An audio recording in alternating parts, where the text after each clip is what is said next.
are concerned that the latest revolt will jeopardize a commitment to hold a presidential election next February and undermine a regional fight against Islamist militants.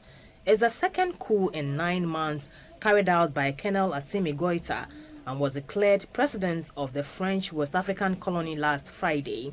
The Accra meeting, convened by ECOWAS chair President Akufo-Addo, reviewed the current situation in Mali following the arrest, detention and subsequent resignations of President Ba Ndao and Prime Minister Mokhtar Ouani of the transition last week.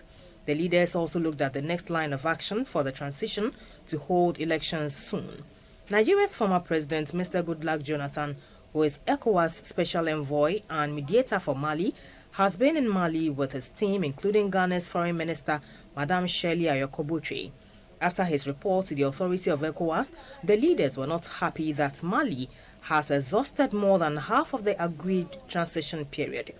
Their concerns were also about the security challenges related to incessant terrorist attacks, particularly in the northern part of the country, and the dire impact of COVID-19. The heads of state demanded the immediate release of the former president and prime minister of the transition, who are under house arrest.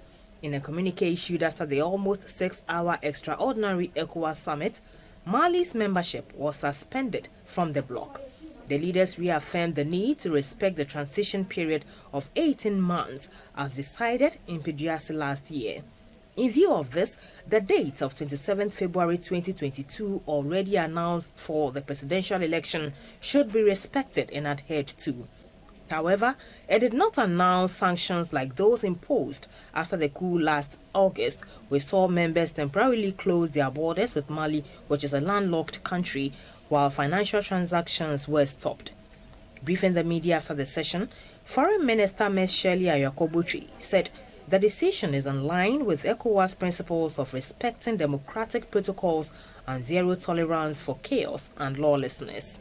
One of the decisions of the heads of state is that they should ensure that in the next few days there is a civilian prime minister who will form a government, a transitional government, for the rest of the period. As you're aware, we have only about 8 months left for them, as part of the deadline that they've been given. Meanwhile, ECOWAS has asked its mediator, Mr. Goodluck Jonathan, to return to Mali within a week to engage stakeholders on the decisions taken. Despite the suspension, ECOWAS says it will work with all parties, including the military junta that carried out the coup, to return the country to democratic civilian rule.